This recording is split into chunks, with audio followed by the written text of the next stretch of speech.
Allard. Oui. Magnot. Ouais. Bordenave. Ouais. Buet. Présent. Chemoul. Présent. Cochet. Ouais. David. Désolé. Oui. Guéroard. Ouais. Hippolyte. Oui. Oursouri-Garay. Oui. Irlic. Ouais. Jouchou. Ouais. La Cabane. Oui. Il devait être près de 15 heures ce vendredi d'automne et je terminais, avec une classe de 3e, une leçon sur la guerre civile espagnole. Routine ? Non, pas cette fois en tout cas, car ce cours était surtout une préparation à la séquence de mémoire collective qui, dans quelques instants, allait réunir deux générations bien différentes. Les jeunes du collège Tristan de Reims, bien sûr, mais aussi une vingtaine de personnes âgées. En prononçant mes dernières phrases, mes ultimes recommandations, je jetai un œil vers l'extérieur et j'aperçus les retraités qui arrivaient, détendus, sereins. Ils parlaient sans doute du temps, de leur santé et peut-être même de la guerre d'Espagne qui était au programme de la rencontre avec les jeunes. En tout cas, ils étaient tous là et c'était rassurant pour moi. La sonnerie libéra les collégiens et dans les couloirs, le bruit se fit plus intense. Mes élèves abandonnèrent la salle d'histoire pour s'en aller rejoindre les anciens.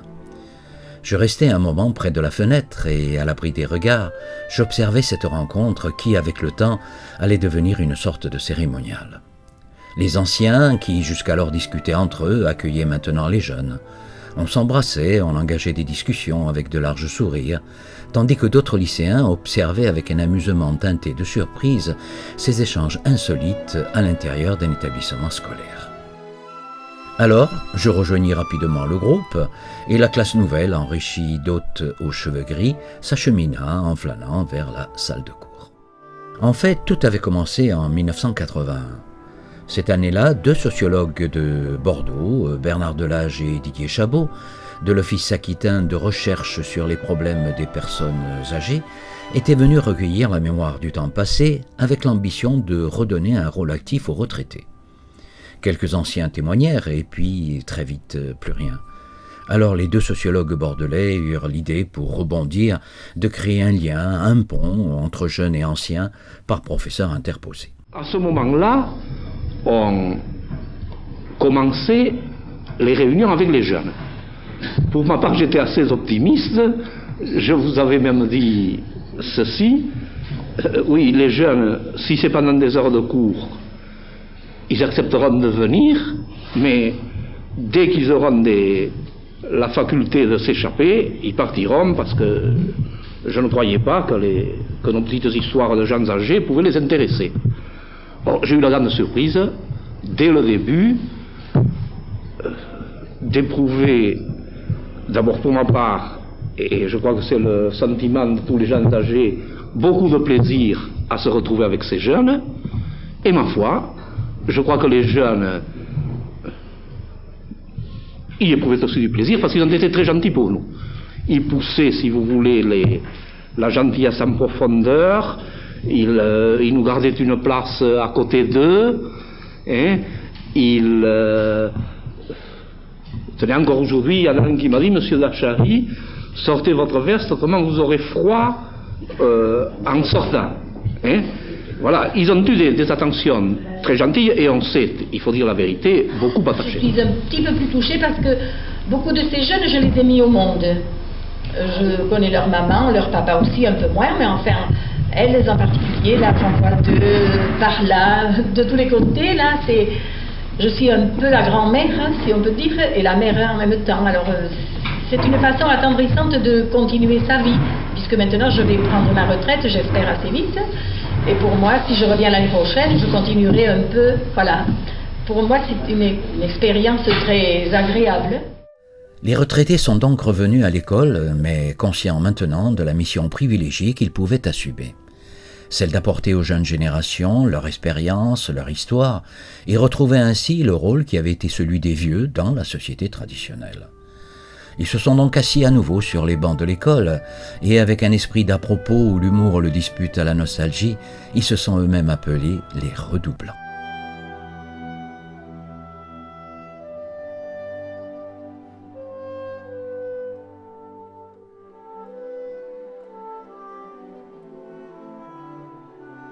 Qui a eu l'idée, après une année d'échange, de poursuivre les contacts obligatoirement éphémères, puisque les collégiens devaient devenir des lycéens?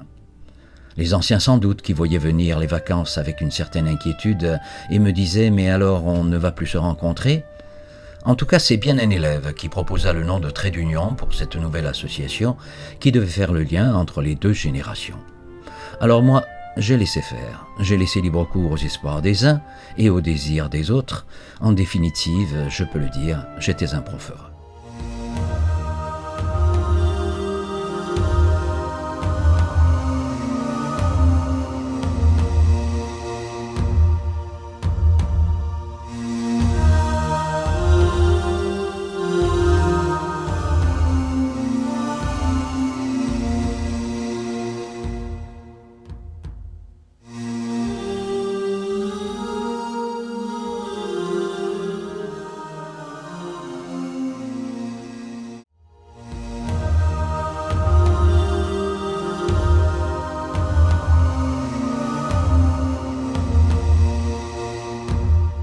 J'ai rencontré François Mazou en 1979 à l'occasion de la commémoration du 40e anniversaire de l'ouverture du camp de Gurs. En effet, cette année-là, j'avais proposé, dans le cadre de la Maison des Jeunes et de la Culture d'Oloron, de rendre un hommage public aux réfugiés espagnols, aux internés des brigades internationales et aux juifs du pays de Bade. La presse locale se fit alors l'écho de l'exemplaire initiative des jeunes d'Oloron, ce qui enthousiasma d'anciens brigadistes comme Arthur London, mais surtout François Mazou, qui rejoignit immédiatement le groupe de travail et proposa même de déposer une fleur sur chaque tombe. François me raconta alors comment, après son retour d'Espagne à la fin de l'année 1938, il participa comme manœuvre à la construction des baraques qui commençaient à accueillir les premiers réfugiés. C'était pour lui un gagne-pain, bien sûr, mais aussi et surtout une formidable opportunité pour aider concrètement ses anciens camarades de combat maintenant dans la peine. François me parla aussi de son enfance oloronnaise, de la mort prématurée de son père des suites d'une blessure mal soignée durant la Grande Guerre, de son exclusion du lycée de la rue Adoux pour agitation politique, de sa condamnation à 1 mois de prison avec sursis pour appel à la grève devant la porte des usines, de la création enfin d'une première cellule communiste à Oloron. Au mois d'août 1936, son frère aîné, Jean Mazou, avait, comme beaucoup d'Oloronnais, accueilli et réconforté 400 réfugiés aragonais qui fuyaient les massacres de Raca et de Huesca perpétrés par les militaires putschistes. Le 5 août même, Jean organisera le retour des réfugiés jusqu'à Barcelone et, avec la colonne socialiste du Haut-Aragon, marchera contre les franquistes vers le front de Huesca. François, lui, terminait son service militaire et, dès son retour à Oloron, il décida aussi de rejoindre son frère et donc de répondre à l'appel au secours des républicains espagnols. La guerre d'Espagne restera, à juste titre, la grande fierté de sa vie. Il en parlera toujours et partout, à tous et jusqu'au bout. Dans ma classe d'abord, durant les séquences de mémoire collective, à l'antenne de Radio Oloron ensuite, et enfin même sur les différentes chaînes de télévision. En effet, nous étions tous un peu médusés par ce petit bonhomme rond qui avait participé à la grande histoire et qui savait, par les mots et par les gestes, transformer une sale guerre en épopée. C'était un formidable raconteur.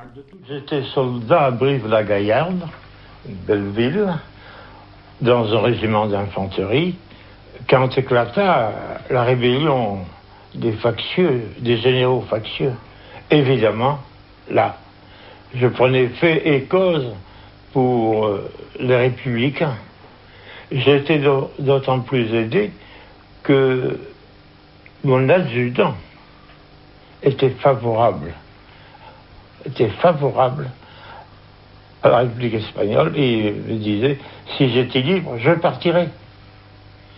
Si j'étais libre, je partirais. Moi, j'étais libre. Et je devais partir. Alors, quand je suis rentré, et connaissant mes idées révolutionnaires pour elle, elle n'avait qu'une crainte, que moi aussi je parte. Alors que Jean était parti, mon frère, elle me dit, j'étais étonné, elle avait modifié la maison, ma chambre était impeccable, tapisserie nouvelle, de petits mobiliers nouveaux. Elle me disait, heureusement que tu es rentré, François. Car nous, les trois dames,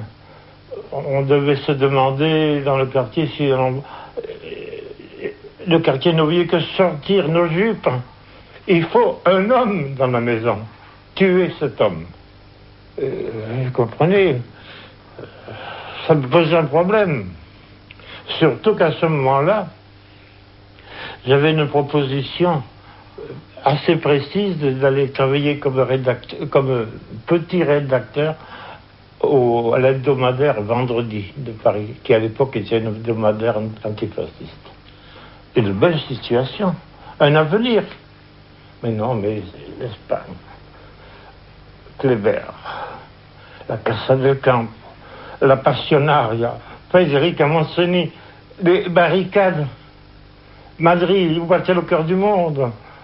Non, je devais aller. Je suis parti. François n'eut aucun mal à intégrer, comme des milliers de volontaires du monde entier, les fameuses brigades internationales que Carmen Bazan avait vu naître à Barcelone. Il y a eu un mouvement, parce qu'on a compris. Chacun de nous a compris que là-bas se jouait le sort du monde. Qu'en défendant la République espagnole, eh bien nous défendions, comme je l'ai dit tout à l'heure, et chacun nos patries, nous défendions les libertés, nous luttions contre le fascisme.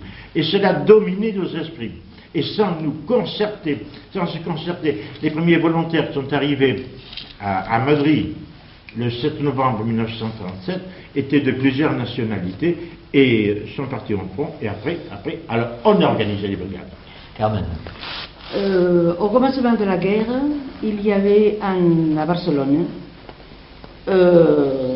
une olympiade travailliste.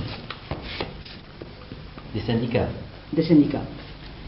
Et certains des garçons qui venaient de toute l'Europe et de même l'Amérique, ils n'étaient plus partis dans leur pays.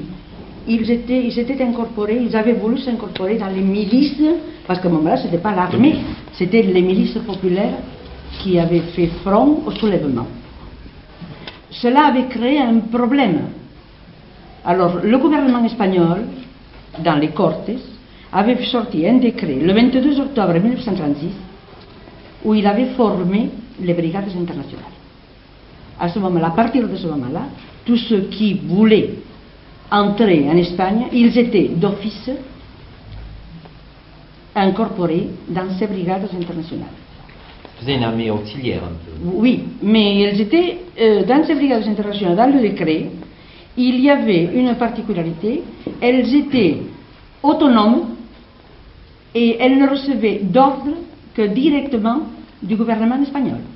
Elles n'étaient pas sous la direction de l'armée espagnole, mais du gouvernement espagnol.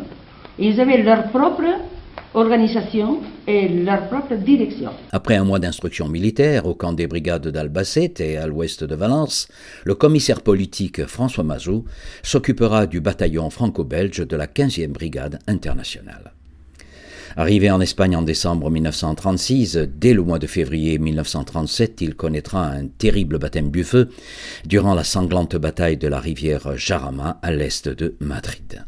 Au début du mois de février 1937, la ligne de front suivait la route d'Aranjuez et de Tolède, au sud de la capitale. Pour prendre Madrid, qui résistait héroïquement, Franco décida de l'isoler avec une double offensive. D'abord sur le rio Jarama, pour couper la route Madrid-Valence, ensuite dans la région de Guadalajara, pour interrompre les communications sur la route Madrid-Saragosse. Le général Mola attaqua donc. Le 6 février au nord et réussit la conquête des hauteurs stratégiques de la Maranosa. Le 11 février au centre en lançant victorieusement les tabords marocains sur le pont du Pindoque. Le 12 février au sud en s'emparant des collines du Pingarón. Partout, les brigades internationales, surprises, durent se retirer en laissant sur le terrain des centaines de morts. Les prisonniers belges et français furent même tous sommairement exécutés. Seuls les Anglais furent épargnés. Face à cette dangereuse percée qui menaçait la route de Valence, les républicains réorganisèrent tout leur dispositif et passèrent à la contre-attaque dès le 17 février. Au sud, la 11e brigade commandée par Enrique Lister progressera mais n'arrivera pas à reprendre les hauteurs stratégiques du Pingarón. Les pertes seront effroyables. Des deux côtés, on se battra avec un courage inouï. Au nord, la 12e brigade de Juan Modesto regagnera du terrain mais sans pouvoir atteindre la position de la Maranosa. Au centre, les chars et l'aviation soviétique permettront à la 15e brigade, celle de François Mazou, de s'approcher du Rio Jarama, mais le pont du Pindoque restera aux mains des Marocains. À la fin du mois de février, les deux armées construisirent des tranchées et des fortifications. La guerre de mouvement, c'était fini, la guerre de position commençait. Chacun revendiquera la victoire, mais en réalité, comme le soulignera le grand historien Hugues Thomas, il n'y eut que des vaincus. Les franquistes d'abord, qui n'avaient pas coupé la route de Valence et avaient perdu plus de 6000 hommes. Les républicains ensuite, qui avaient sauvé sans doute Madrid, mais les victimes étaient plus de 10 000. Les 450 jeunes, des étudiants pour la plupart, du bataillon américain Lincoln, peu préparés au combat, ils venaient d'arriver, et surtout très mal commandés, firent preuve d'une grande bravoure, mais furent décimés. 120 furent tués et 175 blessés. Les rares survivants voulurent honorer leurs morts et leurs mutilés en composant une poignante ballade, la Jarama Valley.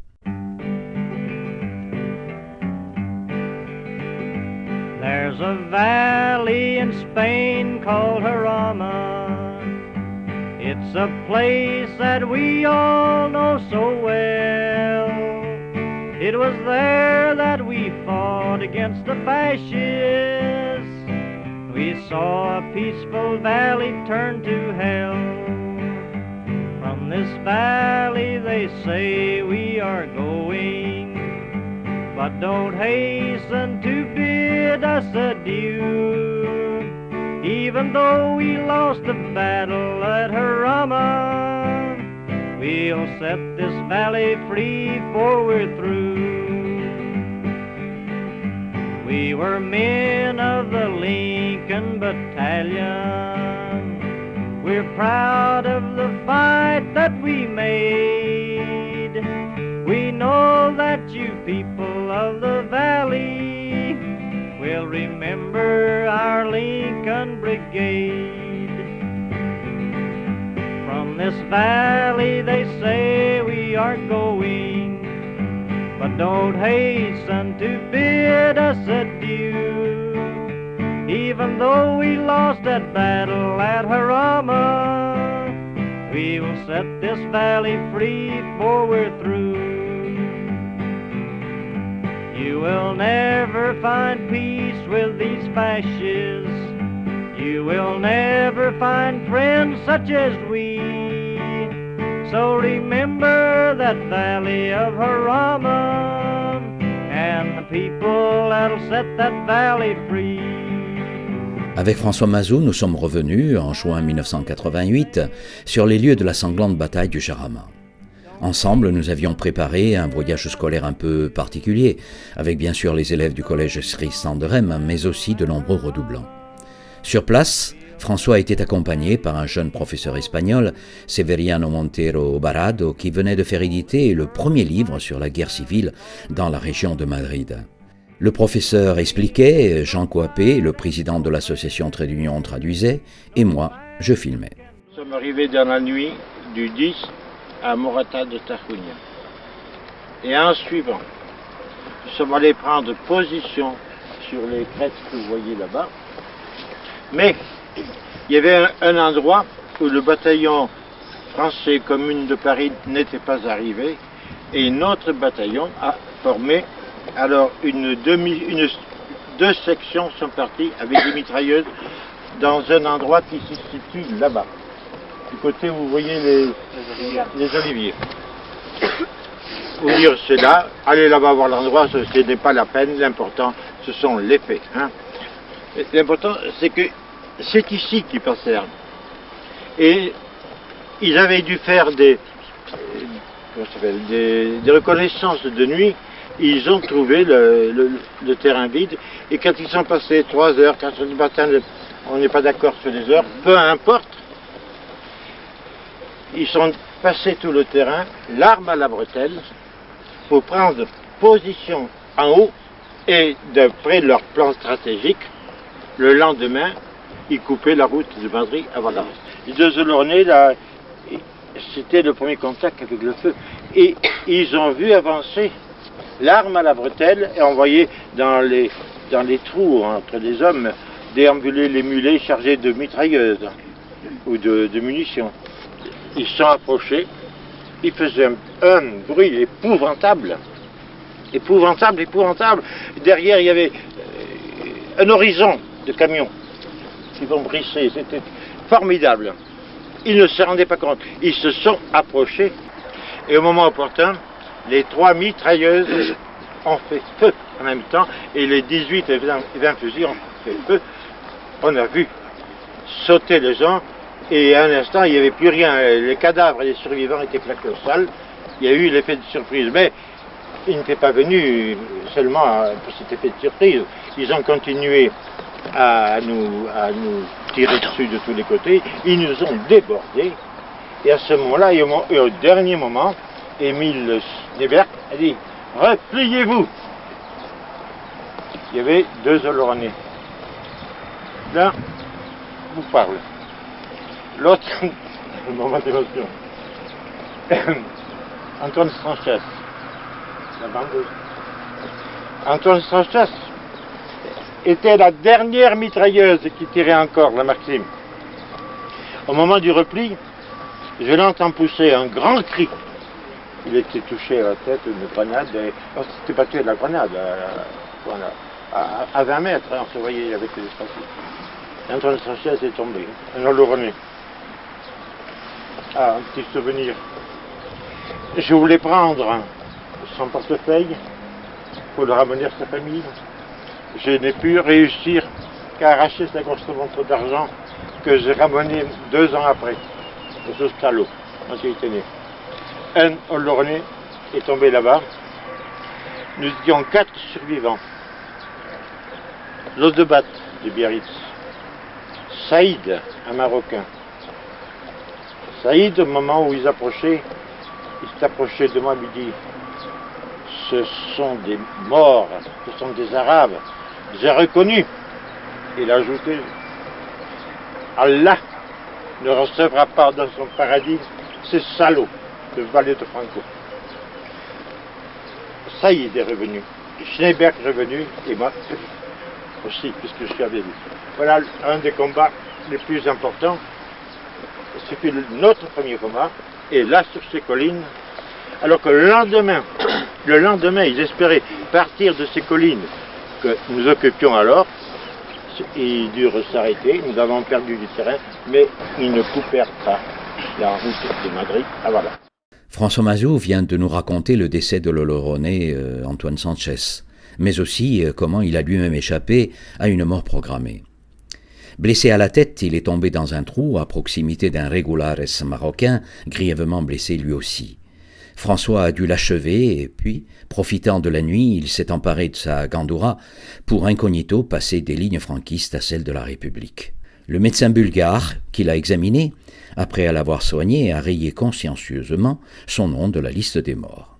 Rétabli, François sera promu à seulement 24 ans, commandant du fort de Figueras en Catalogne. C'était le point de ralliement des volontaires qui passaient la frontière à pied. Il était responsable, avec le médecin-chef Vassiliev, un russe, de l'accueil, du contrôle et de l'examen médical des nouveaux brigadistes qui étaient orientés ensuite sur Albacete. C'est là que l'agent soviétique qui supervisait les forces politiques de la région lui proposera de parfaire sa formation politique à l'école léniniste de Moscou. François avait beaucoup d'estime pour les combattants russes, notamment les pilotes et les tankistes. Il disait même, ces gens-là, c'étaient des copains qui parfois me faisaient attraper une cuite.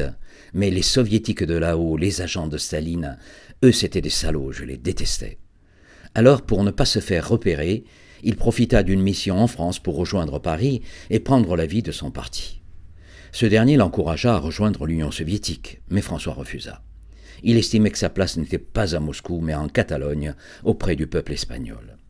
À son retour à Figueras, suspecté de déviationnisme, il sera rétrogradé au rang de simple soldat, mais pour sauver sa peau, il se taira.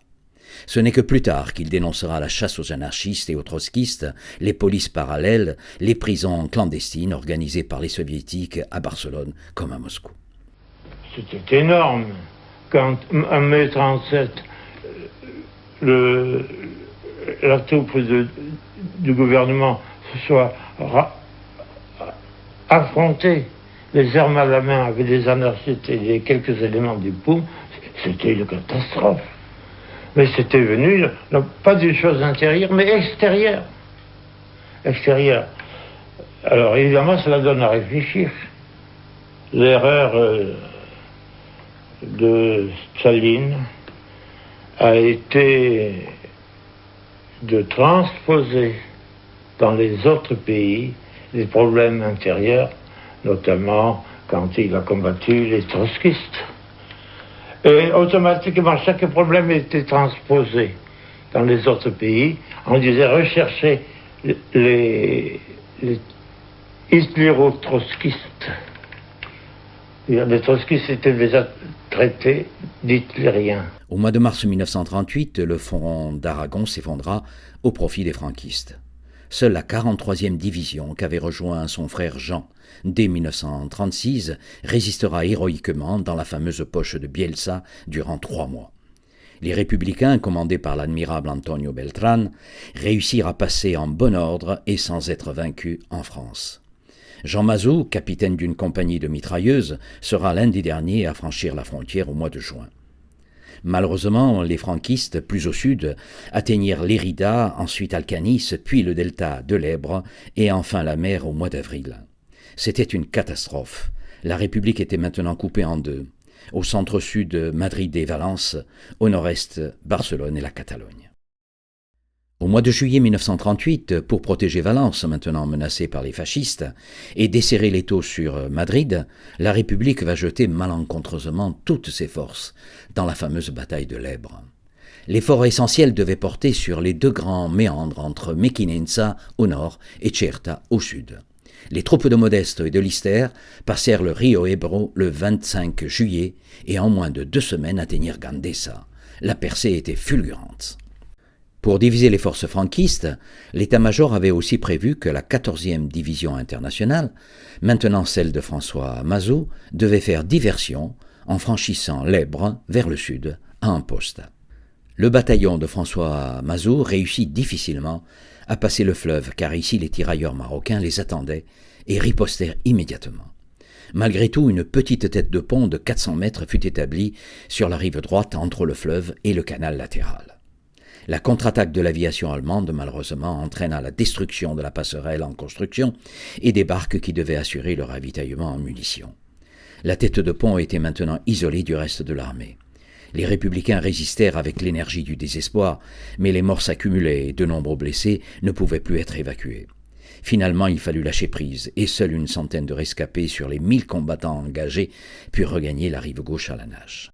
La 14e brigade internationale décimée fut réorganisée, renforcée et 1 semaine après dirigée vers Mora de Ebro dans la zone centrale pour soutenir l'offensive principale des divisions de Modesto et Lister qui subissaient à présent la riposte des troupes franquistes et les bombardements de l'aviation allemande. Le bataillon de François prit position sur les monts Cabals puis dans la Sierra de Pandols vers le 15 août. François nous racontera que le moral était au plus bas et qu'il ne voyait toujours pas arriver le matériel soviétique promis et espéré. De plus, ajoutait-il, les aviateurs russes, mes copains, étaient repartis dans leur pays et la maîtrise du ciel était maintenant allemande avec la Légion Condor. Curieusement, son frère aîné Jean combattait, sans qu'il le sache, à quelques kilomètres de là. En effet, les 6600 hommes d'Antonio Beltrán, après la retraite en bon ordre de la poche de Bielsa, avaient presque unanimement regagné la Catalogne pour être affectés dans les monts Cabals. Jean et François participèrent donc à la bataille de l'Èbre dans le même secteur. Pendant ce temps, à Genève, le 21 septembre, le Premier ministre espagnol créait la surprise en annonçant le retrait du front des brigades internationales. Mussolini, de son côté, promettait lui le rapatriement de 10 000 militaires italiens. Barcelone fera une grandiose cérémonie d'adieu aux brigades internationales le 28 octobre, mais François n'y était pas. En effet, il participera à son dernier combat le 23 septembre 1938 et, blessé au bras, il dut quitter le front grâce à un convoi sanitaire sous le contrôle de la Société des Nations. François m'a même assuré s'être reconnu dans ces images du film Mourir à Madrid. Il serait assis à l'arrière sur le premier et le troisième camion, puisque la même image passe plusieurs fois. Il est en train de saluer la caméra de sa main invalide, l'autre étant blessé. Remercions chaleureusement Frédéric Rossif pour avoir doublé les prises de vue pour qu'on ne rate pas notre brigadiste préféré. De retour à Oloron, François ne sera plus le bienvenu dans la cellule du Parti communiste français. Le parti n'a rien fait pour moi, pas une aide, pas un centime pour ma famille, disait-il. Alors j'ai fait quelques réunions sur les brigades internationales, sur la guerre d'Espagne, mais les copains orientés me disaient à chaque fois « Raconte-nous le comportement des hitléro-trotskistes ». J'en ai eu marre, et sans donner ma démission, sans faire de bruit, je n'ai plus remis les pieds aux réunions du parti. François sera bien sûr un résistant de la première heure, un résistant exemplaire dans le réseau Base Espagne créé à l'initiative de son frère Jean Mazot.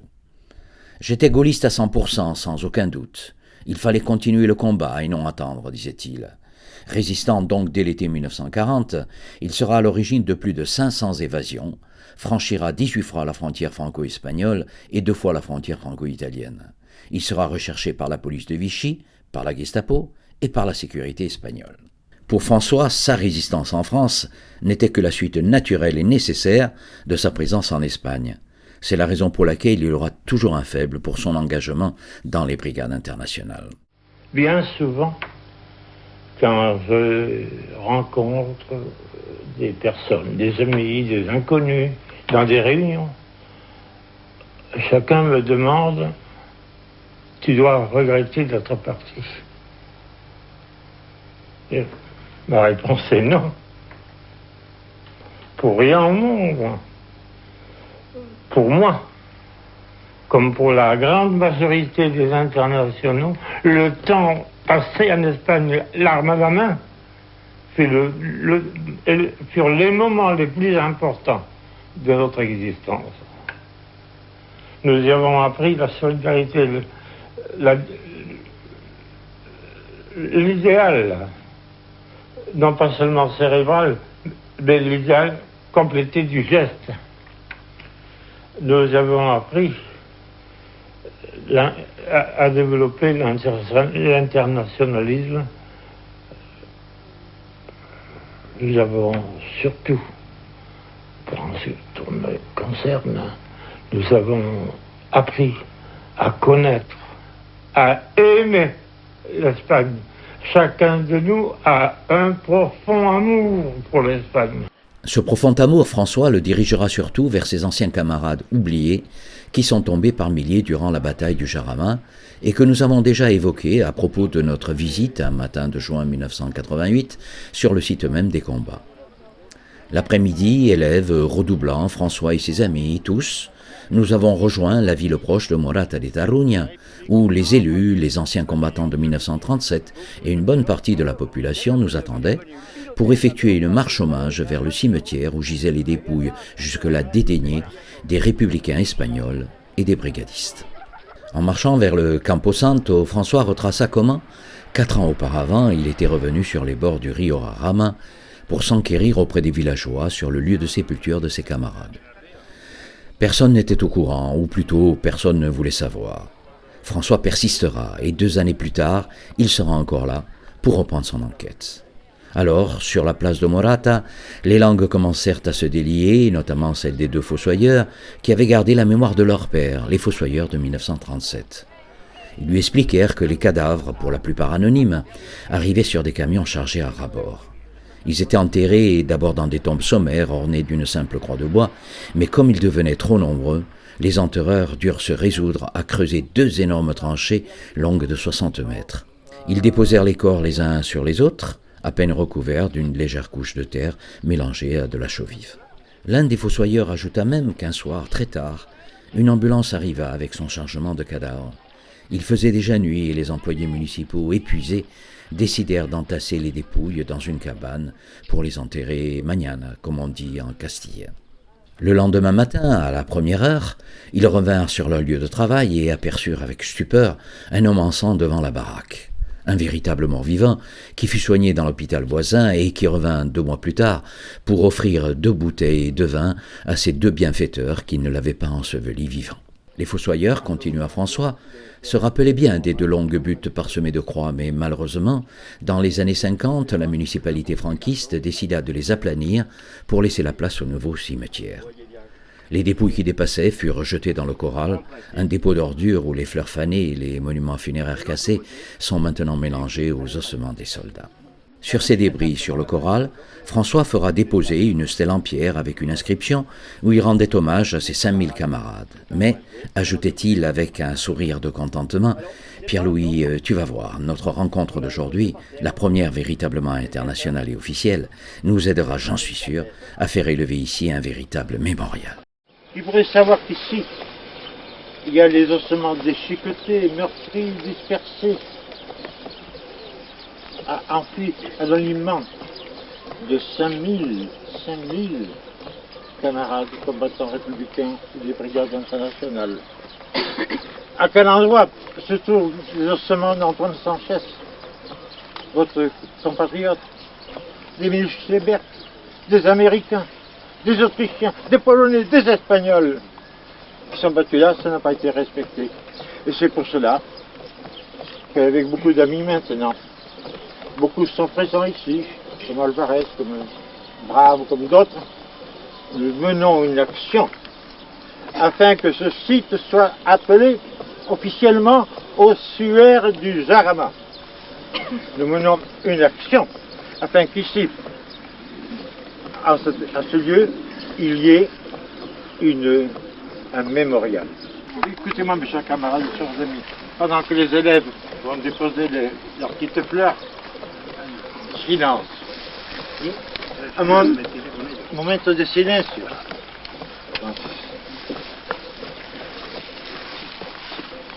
Là où ça. Bien, tout de suite.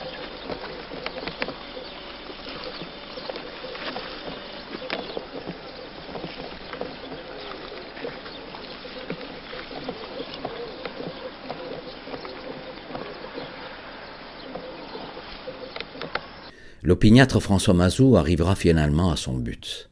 Au mois de novembre 1996, pour le 60e anniversaire de l'arrivée des brigades internationales en Espagne, un mémorial sera bien élevé sur le corral de Morata de Tarunya.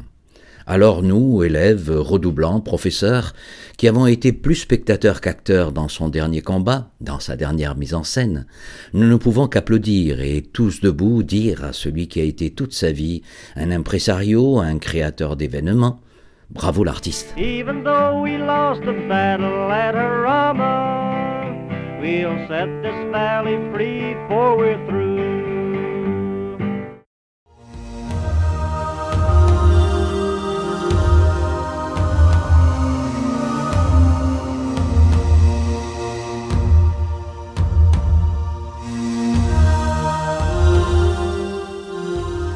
Carmen avait 23 ans lorsque le soulèvement des militaires fascistes du 18 juillet 1936 échoua à Barcelone grâce à la réaction immédiate et courageuse des anarchistes et des syndicalistes qui attaquèrent les casernes et désarmèrent même les soldats.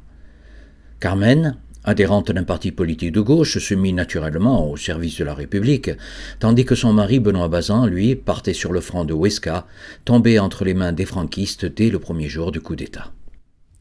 À Barcelone, Carmen s'occupait des blessés qui revenaient du front et des victimes civiles des bombardements qui frappaient déjà la population.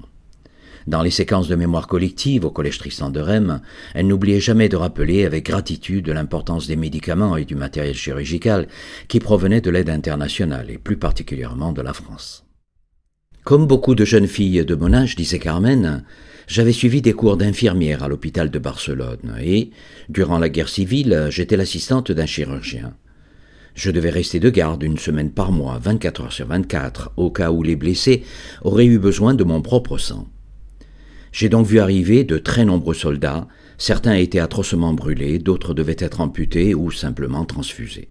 Je ne suis allé qu'à 2 reprises sur le front, du côté de Tarragone, pour transporter des bouteilles de sang vers un bloc sanitaire installé là pour les urgences. Carmen nous a déjà raconté, avec François Mazou, l'arrivée des brigadistes internationaux à Barcelone, notamment les Italiens de la brigade Garibaldi. Avec eux, disait-elle, je dialoguais avec plaisir car j'aimais beaucoup leur langue. Je l'avais apprise en lisant des livres et en m'aidant d'un dictionnaire que mon père m'avait acheté. Je comprenais ce qu'ils disaient, mais dès que je parlais l'italien, je les faisais beaucoup rire. Carmen, contrairement à François Mazou, sera bien sûr dans la rue le 28 octobre 1938 pour saluer et surtout remercier les brigades internationales. Bien, Carmen, le départ des brigades internationales, tu t'en souviens? Je m'en souviens très bien. On leur a fait un départ triomphal À Barcelone. à Barcelone. Ils ont fait un défilé le long d'une grande avenue et tout, c'était noir de monde, tout le monde les acclamait. C'était le merci des Espagnols. Oui, oui. Ça va passer inaperçu, non? Il y a eu une grande. D'ailleurs, la veille déjà, on leur avait fait un peu partout dans tous les quartiers des fêtes de despedida, oui, de revoir. Partout, dans les grands hôtels de Barcelone, où il y en a de très grands, partout. Moi j'étais justement avec la brigade Garibaldi, que c'était les Italiens. Alors on leur avait fait une fête amicale le plus chaleureuse possible.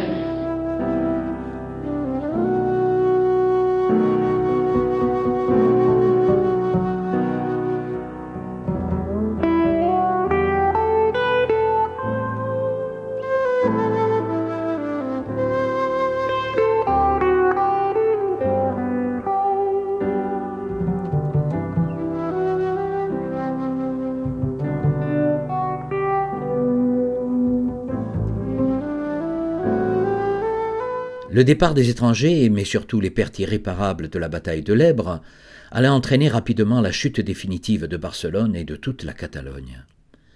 En février 1939, dira Carmen, la guerre est arrivée et les obus éclataient partout. Mon mari était encore sur le front et mon père, maintenant, avait du mal à se déplacer. Finalement, il décida de me laisser partir seul, afin de ne pas ralentir ma fuite. La veille, mon parti politique organisa une réunion où il nous encourageait à tenir bon. Mais le lendemain, c'était le sauve-qui-peut général. Le parti n'avait rien prévu, rien organisé pour nous évacuer. Je ne lui ai jamais pardonné. Depuis ce jour-là, la politique s'était bien finie pour moi. Je suis partie de Barcelone à pied jusqu'à Figueres. Il y avait 2 stops à ce moment-là. Et là, je me suis incorporée, j'étais infirmière, je vivais dans la transfusion sanguine. Et je me suis incorporée dans un terrain hôpital qui était en gare de Figueres. Et j'ai passé la frontière avec les blessés, les opérés, tout ce qu'il y avait dans le terrain hôpital.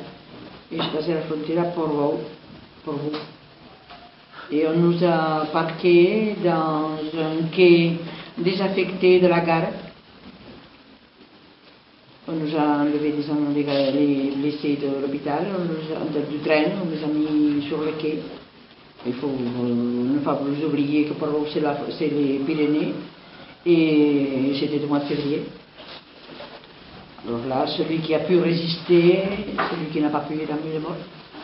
Et il y a un groupe de la Centrale Sanitaire Internationale de Paris qui a su que nous étions là. Et qui sont venus, ils ont demandé d'avoir leur congé d'avance et ils ont organisé alors là, à ce moment-là, le soin des malades et des blessés.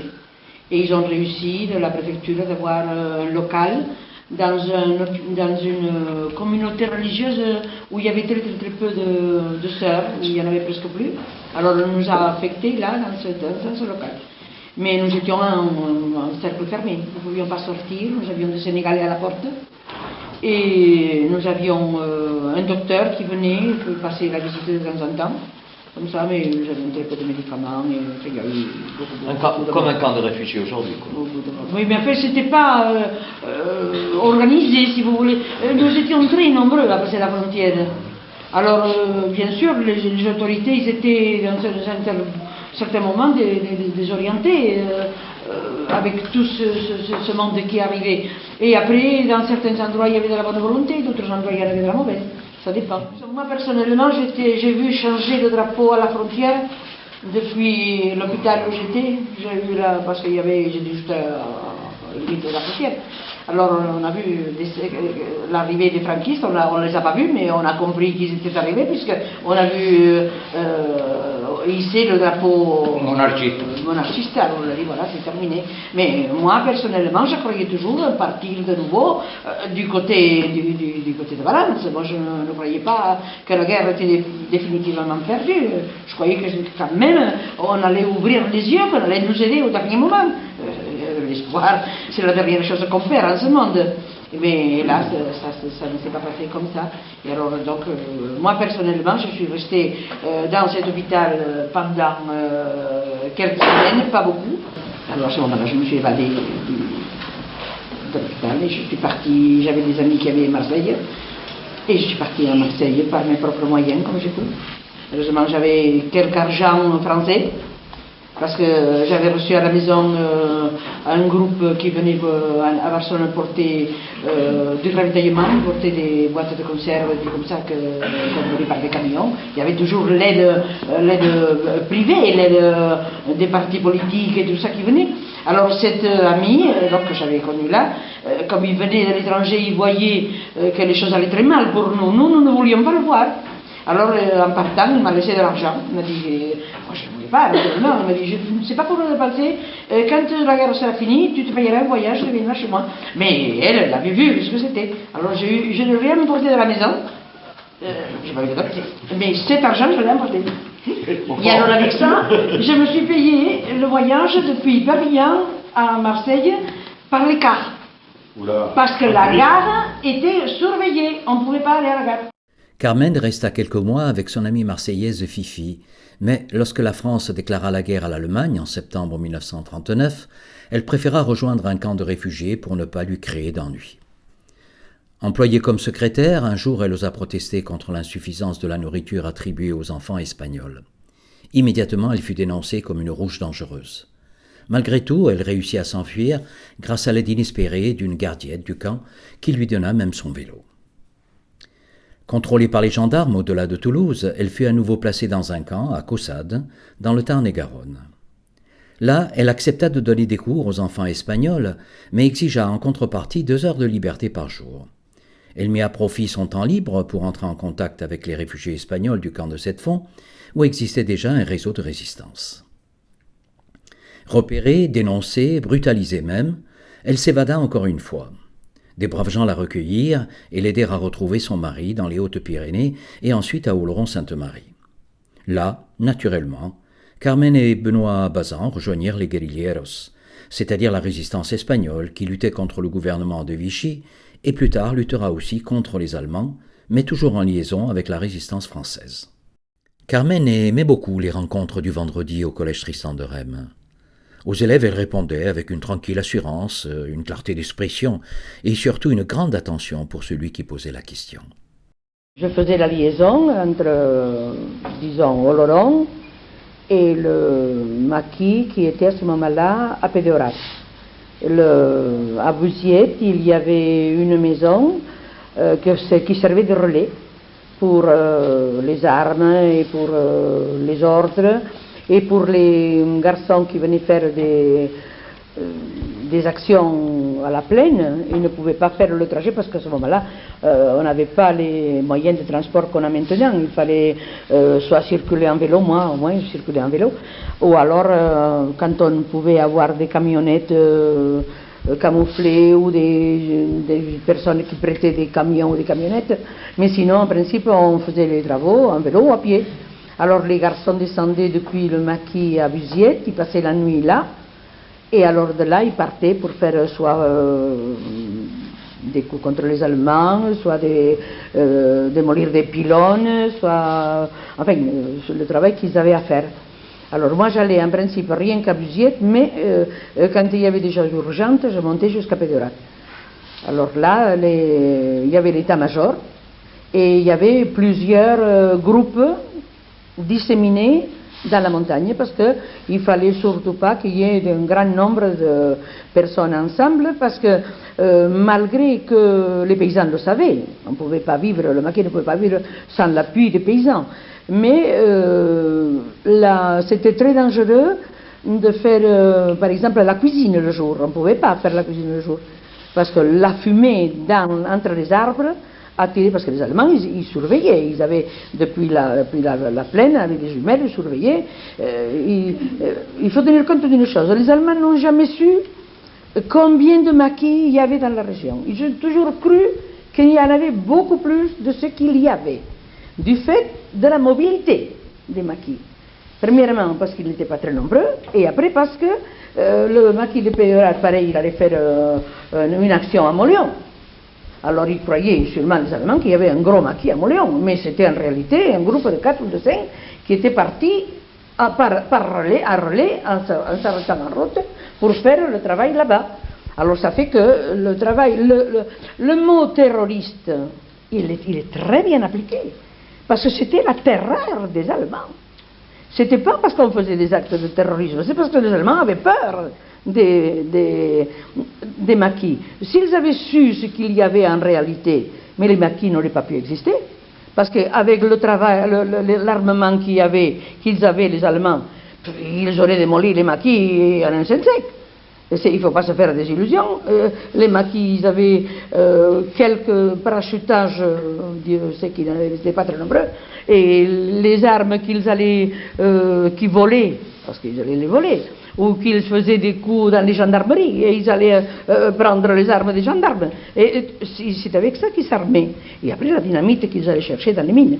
Et vous, dans quel maquis Moi, je faisais donc le relais entre Oloron et la région, la plaine, disons. J'allais jusqu'à Lourdes, j'allais jusqu'à Tarbes, j'allais en vélo. Hein? Je ne le ferai pas maintenant. Et donc, je faisais donc la liaison, les ordres qui venaient de plus haut. De quel maquis faisiez-vous partie? Eh bien, de celui-là. C'est-à-dire, je ne faisais pas partie d'un maquis. J'étais le renseignement du maquis des Espagnols. Seulement des Espagnols. Mais le commandement des maquis espagnols était toujours en rapport avec le commandement des maquis français. Ils étaient toujours, ils faisaient les actions qu'ils faisaient, ils faisaient d'un commun accord. Ils faisaient la planification du travail, c'était fait ensemble. Alors chacun avait son secteur, chacun faisait son travail. Alors je m'occupais du ravitaillement, comme disait Madame Virgile tout à l'heure, à travers aussi les mêmes, parce que les sacoches, les paquets, et le sac à dos. Et je me souviens, j'allais très souvent chez Weiss à Sainte-Croix, mais Monsieur Weiss et Madame Weiss, la plupart du temps c'était elle qui me servait, ne m'avait jamais demandé pourquoi j'allais avec un tas de cartes d'alimentation comme ça. Il m'avait toujours donné tout ce que je lui demandais, pourtant je n'étais pas inscrite chez eux. Moi j'habitais il fallait être inscrit dans les boulangeries. J'arrivais, j'avais toujours la précaution d'arriver à une heure creuse où il n'y aurait pas de monde. Je lui donnais mes cartes et elle me donnait. Alors je suppose que des gens de Sainte-Croix devaient me voir sortir avec tout ce pain dans le porte-bagages. Mais enfin, personne. Il faut tenir compte d'une chose, il y avait beaucoup de gens qui étaient contre les maquis, mais il y avait aussi beaucoup de personnes qui, sans rien dire, étaient pour le maquis. Moi, je dois ma vie et la vie d'un groupe de garçons du maquis à une personne que je ne connais pas. Une des fois que j'étais montée à Pédorat, en venant de Buziette, j'allais chercher un groupe qui devait venir à Saint-Christophe chercher une partie du vin et du tabac, que c'était des feuilles de tabac. C'était des feuilles de tabac pour faire des puros, pour faire des cigares, qui étaient dans le train qui avait été fait sauter. Parce que les garçons qui étaient aussi là-bas, ils avaient collaboré à cette action. Alors moi, j'avais été voir parce que ce qu'ils avaient pu ramasser, on l'avait rangé à Saint-Christophe, où il y avait les douaniers qui étaient cantonnés. Je me souviendrai toujours, il y avait une chambre, il y avait du tabac jusqu'au plafond. Des tabacs comme quand on les met séchés dans les séchoirs à tabac, pareil. Alors, bon, j'avais été les trouver, j'avais dit, écoutez, vous n'avez pas un transport pour l'emporter un peu jusqu'à Pédorat? Elle avait dit non, s'ils ont un transport, venez, on vous cherchera une camionnette. Bon, j'étais partie en vélo, et j'avais dormi là-bas, et le lendemain matin, on était descendu avec une camionnette qu'ils avaient se fait prêter, et on allait donc passer par le Bagé, traverser le Bijouzon, et traverser par le Bagé. Et quand j'étais montée, le chemin était libre, il n'y avait rien. Et on descendait tranquille, les garçons étaient derrière, moi j'étais devant avec une sacoche pleine de lettres, parce que tous ils montaient des lettres pour les poster loin, parce qu'il ne fallait pas les poster non plus à Oloron, il fallait les poster à Pau ou ailleurs, de crainte que... enfin. Alors, on arrive à 2 ou 3 kilomètres de Levis-Jusson, d'en haut de Levis-Jusson, parce que Levis-Jusson, il y a une montée, et en haut, il y a une carrière, une grande carrière. Et après, il y a une grande descente. Et alors, à cette descente-là, on voit une dame en vélo qui pédalait dans la descente et qui nous a vu arriver. Elle était en haut, elle dominait la camionnette. Et alors, les garçons, ils étaient derrière avec les mitraillettes. Alors, cette dame, elle a vu que c'était nous. Il nous a commencé à nous faire des signes, de nous arrêter. Alors, moi, je m'ai étonné, j'ai dit, mais qu'est-ce que c'est ça? Alors, je lui ai dit, écoute, arrête-toi, on va voir. C'est une femme seule, on ne risque pas grand-chose. Alors, il s'est arrêté, il nous a dit, écoutez, ne allez pas plus loin. Les Allemands sont en haut dans la carrière. Ils ont les tentes de campagne, ils vont s'installer là pour un bon bout de champ. Il y a même les cuisines roulantes. Et elle a continué son chemin. Elle a fait demi-tour et elle est remontée. Oh, nous, naturellement, on a fait la même chose, on a tourné. 3 kilomètres plus loin, parce que moi, j'ai continué, moi. Moi, je les ai laissés, j'ai descendu mon vélo sur la camionnette, je suis passé à travers il fallait passer à travers les Allemands. Mais cette personne, je ne sais pas qui elle était. Sûrement, elle m'avait vu, moi, passer par Levis-Jusson.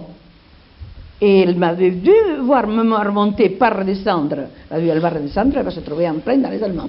Alors, vous voyez ce qu'il y avait dans la population. Il y avait des personnes qui, ne serait-ce que par le silence, par ne pas dire ce qu'ils voyaient, ils étaient avec nous. Et à part ça, vous n'avez jamais eu de problème dans les... Aussi, à la maison là que je vous racontais, que c'était le relais à Buziet.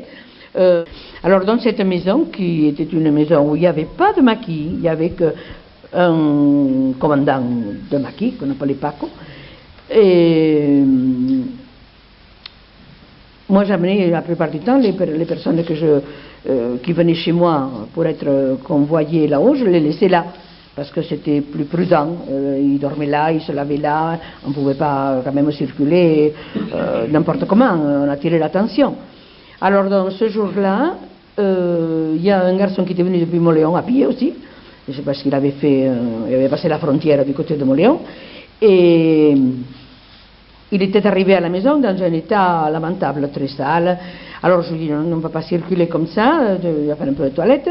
Et une précaution qu'il fallait toujours prendre, je lui avais donné une carte d'identité, une fausse carte d'identité, parce qu'il ne pouvait pas circuler avec la sienne. Il fallait leur faire apprendre par cœur la carte d'identité. Parce que les Allemands, ils avaient découvert qu'il y avait beaucoup de cartes fausses. Alors quand on arrêtait quelqu'un, on lui demandait sa date de naissance et son nom. Alors si tu venais d'avoir ta carte d'identité, on t'avait tout changé, tu ne le savais plus. Alors je l'ai mise dans une chambre, je lui ai fait apprendre, et ça nous a sauvé la vie. Parce qu'au lieu d'arriver le matin à cette maison, on est arrivé après manger.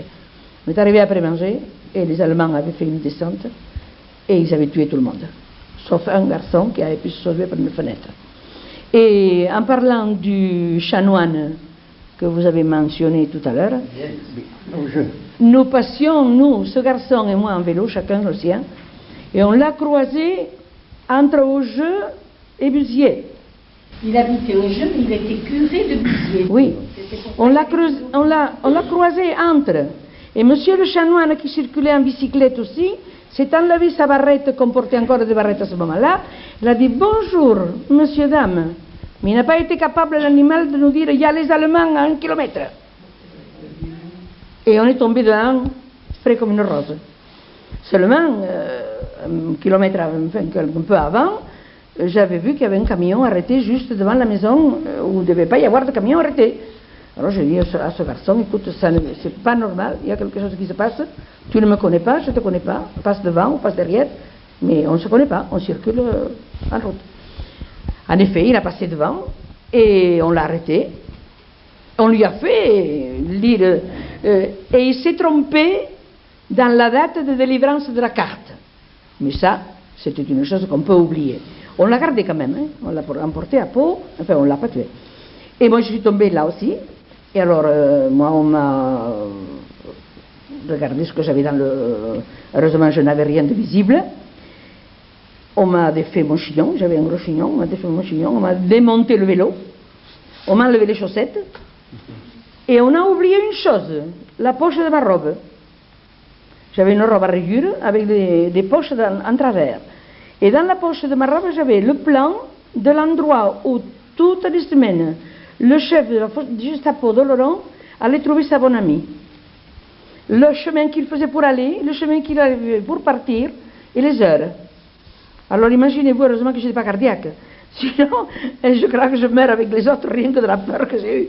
Vous lui demandiez s'il n'avait pas eu peur. Je peux vous dire que moi, j'ai eu peur. Mais peur à la limite du possible. Et il fallait la déguiser, la peur. Il ne fallait pas la faire voir. Enfin, là, j'avais les garçons qui étaient tués là, devant la porte. Per no haver-te conegut hem ofert cançons d'amor per a fer-te un poc menys absent. La llibertat, aquesta dama encadenada que ens està esperant. I el teu nom, llibertat.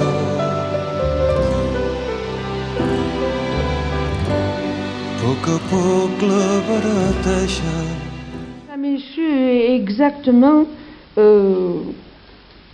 le motif de l'attaque des Allemands. Mais de la façon dont ça s'est produit, c'est absolument sûr qu'il y a eu une dénonciation. Parce que d'habitude, il n'y avait pas de maquisards là. Il ne faisait qu'arriver la nuit et il repartait le lendemain matin très tôt. Alors ce jour-là, il y en avait qui étaient en convalescence, qui avaient été blessés, une action qu'ils avaient fait au passage à niveau de Herrera et qu'ils avaient besoin encore du docteur.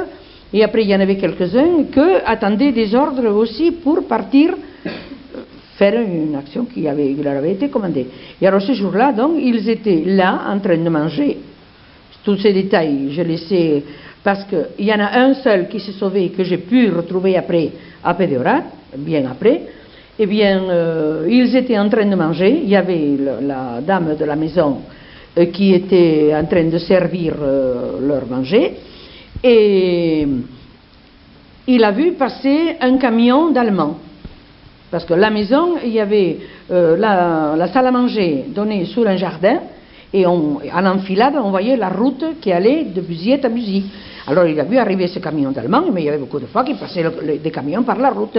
Alors il leur a dit, il y a un camion d'Allemands qui passe. Et alors un des autres lui a dit, il ne passe pas, il s'arrête. Parce qu'ils ont entendu le coup de flingue. Mais il s'est arrêté derrière la maison, où il y avait un garage et une porte qui donnait sur la campagne. Alors il s'est arrêté derrière la maison. Donc il savait comment elle était cette maison.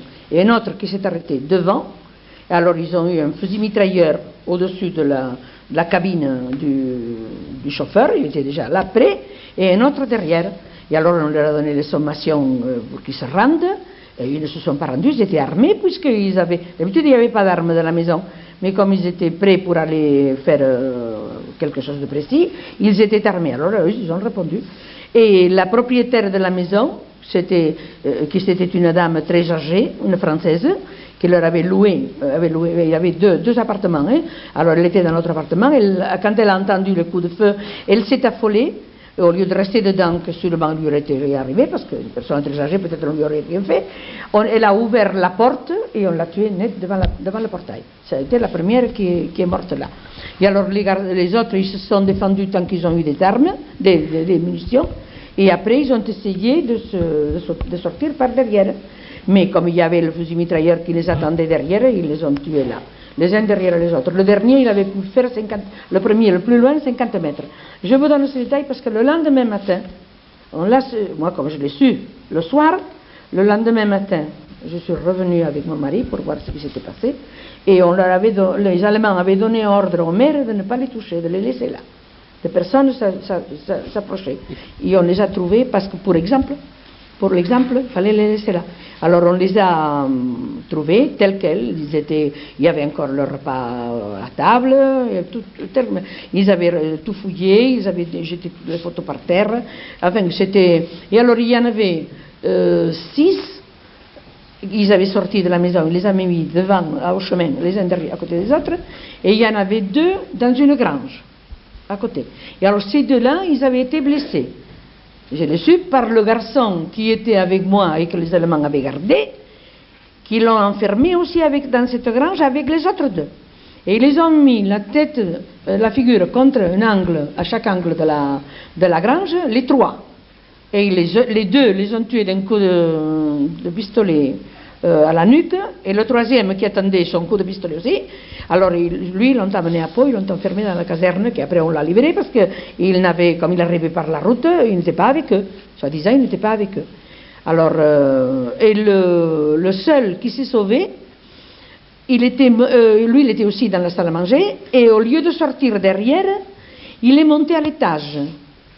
Et il s'est mis dans une des chambres de l'étage, qui il y a une fenêtre qui donnait au jardin. Et alors, il y avait la maison qui faisait l'angle comme ça, et alors les autres sont sortis par ici, disons. Hein. Et alors, ce coin ici, en bas de cette fenêtre, il y avait un lavoir contre le mur.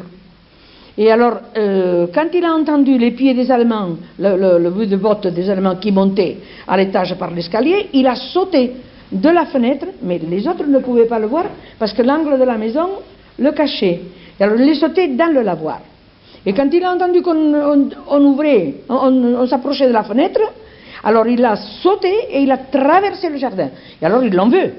Mais c'était trop tard, il a eu le temps de se cacher dans la verdure, dans le jardin qui avait environnant. Et les Allemands, ils ont cherché par tout le village de Buziet, et lui s'était caché dans un tas de foin, tout à fait en bas d'un tas de foin. Alors il a eu les fourches, ils ont pris des fourches pour piquer, il a eu les fourches qui lui ont passé tout autour, et on ne l'a pas touché. Et quand 1 heure ou 2 heures est passée, lui il était armé, il avait son arme puisqu'il était descendu du maquis, il a été avec son arme devant un paysan de lui donner un habit autre que celui qu'il portait lui, et avec ça après il a pu par les champs s'échapper et arriver jusque. Et après je l'ai revu, c'est lui qui m'a donné tous ces détails. C'est exactement comme ça. Alors on a toujours pensé que quelqu'un avait donné la topographie de la maison, les sorties, l'entrée de devant, la sortie de derrière. C'était pas possible que ça se passait autrement. Mais on n'a jamais su, on n'a pas pu savoir qui c'était qu'il avait dénoncé. Pendant la guerre, vous n'avez fait que de la résistance. Pendant la guerre de France? Oui. Ah, que de la résistance. Il n'y avait pas de guerre ici. Oui. La guerre, c'était ça. Notre guerre en France, c'était celle-là, puisque la France avait perdu la guerre tout de suite. La seule guerre qu'on pouvait faire, c'est celle-là. Moi, j'ai fait la guerre d'Espagne avant. Et pour moi, comme pour tous mes camarades espagnols qui étaient au maquis, pas pour tous les Espagnols qui étaient en France, parce que on ne peut pas dire ça, hein, mais pour tous les Espagnols qui étaient au maquis, c'était la suite de notre guerre. Nous étions très fiers de combattre pour la France, mais nous combattions aussi pour nous, parce que déjà nous avions perdu notre guerre, mais nous savions que nous avions la raison avec nous. Carmen était toujours disponible pour les jeunes qui souhaitaient connaître les périodes difficiles, mais surtout exaltantes qu'elle avait vécues. Ingrid, Sylvie, Delphine et Valérie avaient participé au mois de juin 1985 au voyage scolaire en Italie, en compagnie d'un groupe de redoublants, et au retour elles noteront: nous étions maternés par les 12 anciens de l'association Trait d'Union, mais nous nous sommes surtout attachés à Madame Bazan, la grand-mère au chignon blanc. Aussi, à la rentrée de septembre, nous sommes allés chez elle pour l'interroger et réaliser un dossier pour participer à un concours. Dans ce document intitulé « Madame Bazan, racontez-nous », Carmen disait, pour conclure l'entretien: « Vous m'avez apporté votre fraîcheur de vivre, votre gaieté qui m'ont aidé à apprécier cette nouvelle génération. Aussi, chaque fois que je vous vois heureux, je le suis aussi, car je réalise que je suis une survivante et que le temps que j'ai vécu est pour moi un surplus que quelqu'un m'a donné. Je ne suis pas aigri et je me réjouis de vous regarder vivre intensément et respirer la santé.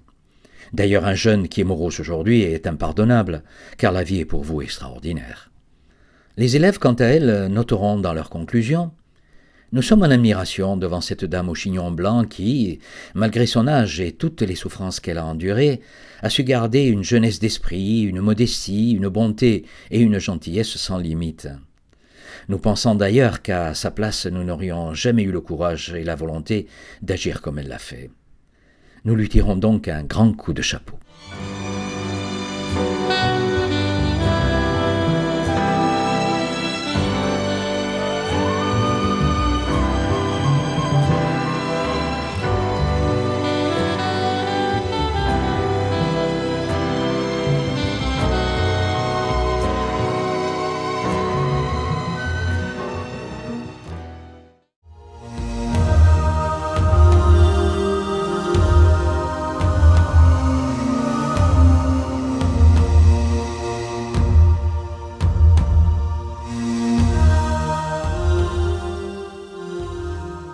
Henri Loustenau est né en 1914 à la rue Gassion, derrière le parc Paumé, et a fait sa première communion à l'église de Notre-Dame. Il fréquenta l'école du Marcadet jusqu'au certificat d'études, puis, malgré ses capacités, rejoignit très vite son père sur les chantiers pour apprendre le métier de charpentier. Avec de nombreux jeunes de son quartier, Henri participa aux activités du SCOVA. Il randonnera à pied vers la Béroite et à bicyclette rejoindra très souvent l'auberge de jeunesse de Bedouce qui venait d'ouvrir. Il fera son service militaire en 1935, mais le 18 juillet 1936, il était en permission à Oloron lorsque les militaires fascistes firent leur coup d'État au-delà des Pyrénées. Il nous assura même avoir entendu, au loin, le bruit des bombardements. De retour au camp de Souges, en Gironde, Henri Loustenau dut, malgré lui, surveiller les trains de munitions destinés à l'Espagne républicaine, mais bloqués là par la politique dite de non-intervention. Enfin libéré des obligations militaires, Henri Loustenau vit arriver en 1937 les premiers réfugiés basques qui fuyaient les troupes franquistes malheureusement victorieuses à Bilbao. Comme beaucoup d'Oloronnais, il participera activement au grand mouvement de solidarité en leur faveur. En février 1939, Henri sera à la gare en compagnie du maire d'Oloron, Jean Maignondou, pour accueillir des centaines d'exilés qui arrivaient maintenant de Catalogne, puisque leur pays était occupé par les franquistes. Il s'activera sous la halle de la mairie pour servir à ces malheureux les repas indispensables et les premiers soins. Artisan charpentier, Henri et son cousin Eugène, comme tous les entrepreneurs de la région, seront réquisitionnés pour construire les baraques du camp de Gurs. On les voit ici personnellement, Henri à droite et Eugène à gauche, sur le faîtage d'un préfabriqué. La maison Lombardi-Morello fournissait l'ossature et les artisans oloronnais montaient à toute vitesse les baraques pour faire face à l'afflux des réfugiés espagnols et des brigades internationales. Comme on l'a vu tout à l'heure, François Mazou, lui, sera aussi embauché comme ouvrier pour construire ces baraques. Tous les dimanches, soulignera Henri, beaucoup d'Oloronnais allaient à vélo rendre visite aux internés du camp. On leur apportait des vivres, des vêtements et même des livres et des journaux. Chacun d'entre nous avait son groupe de prédilection qu'il retrouvait chaque semaine derrière les barbelés. On engageait alors la conversation et des liens d'amitié se créaient. Mon groupe à moi, c'était les Asturiens d'Oviedo, qui d'ailleurs, au mois de septembre 1939, rejoindront l'armée française pour combattre à nouveau les nazis.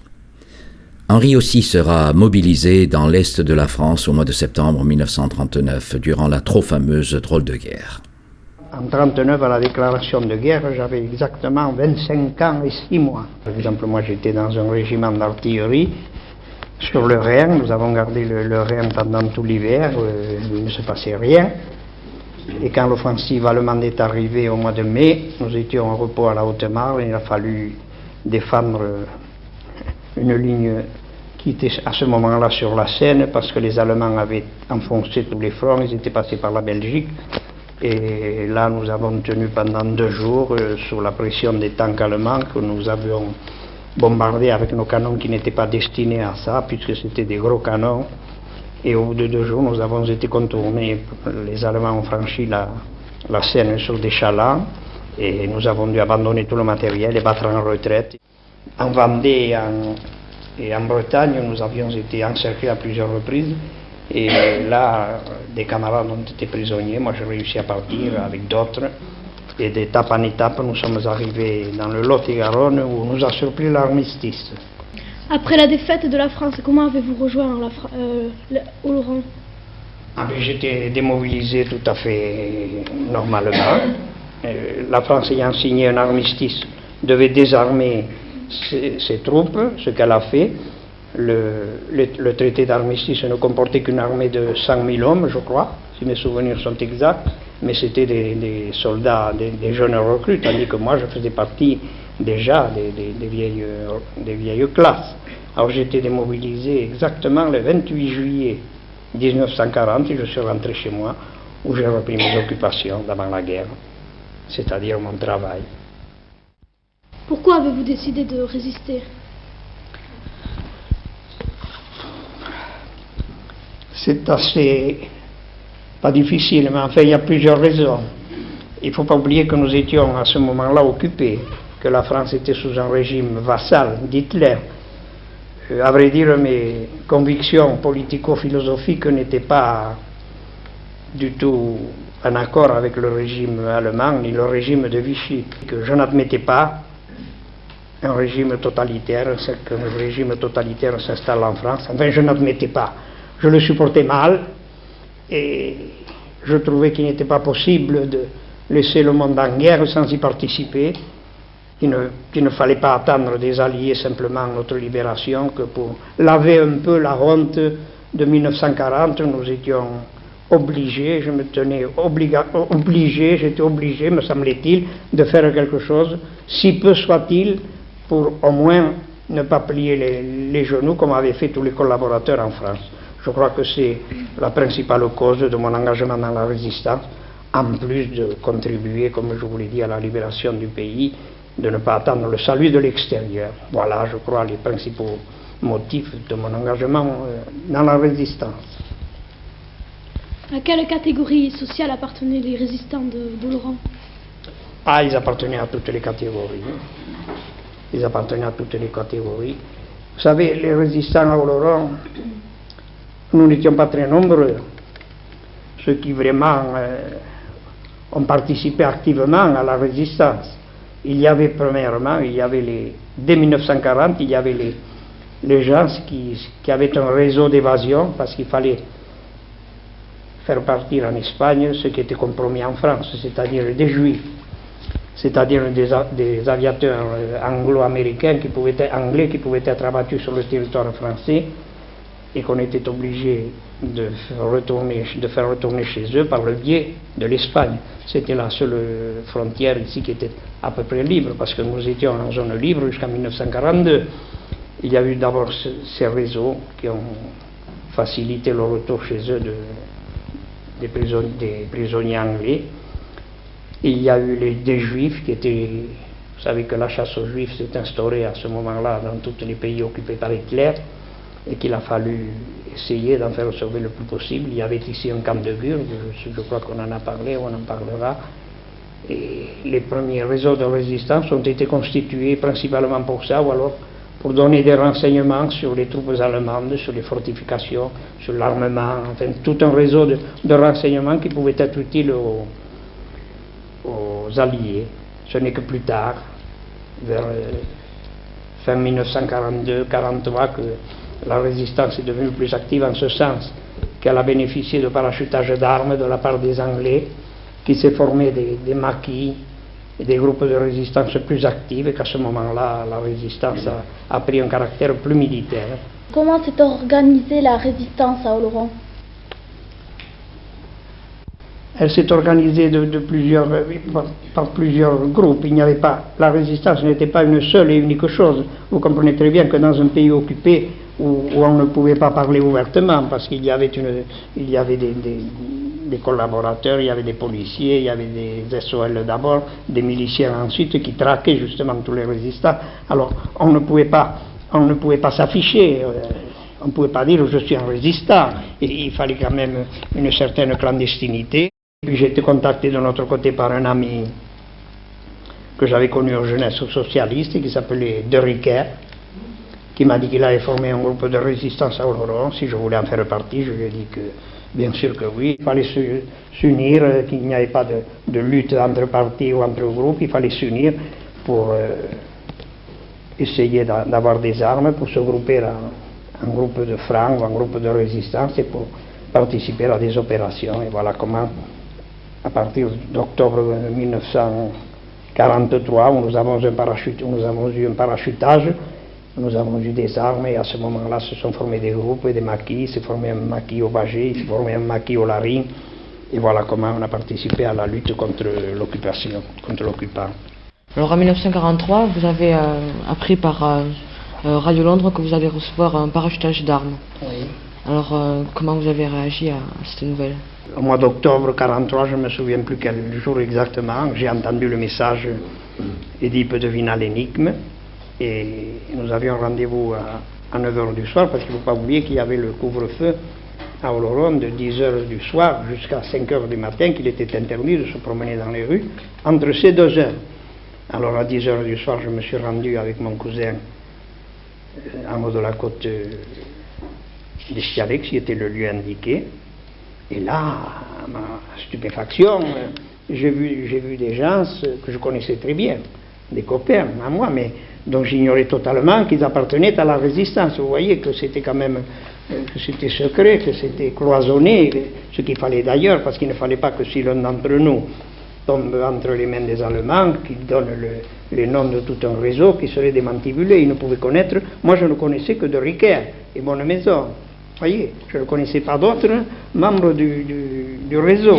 Et c'est à l'occasion du parachutage que nous étions 18, et là j'ai reconnu des copains, il y avait Virgile, le mari de Margot, je savais quelles étaient ses opinions, la question n'est pas, nous étions presque tous issus des jeunesses socialistes, vous voyez, en dehors de 3 ou 4 membres qui étaient plutôt de tendance modérée, mais enfin qui étaient tous quand même, je dois le dire ici, qui étaient de gauche.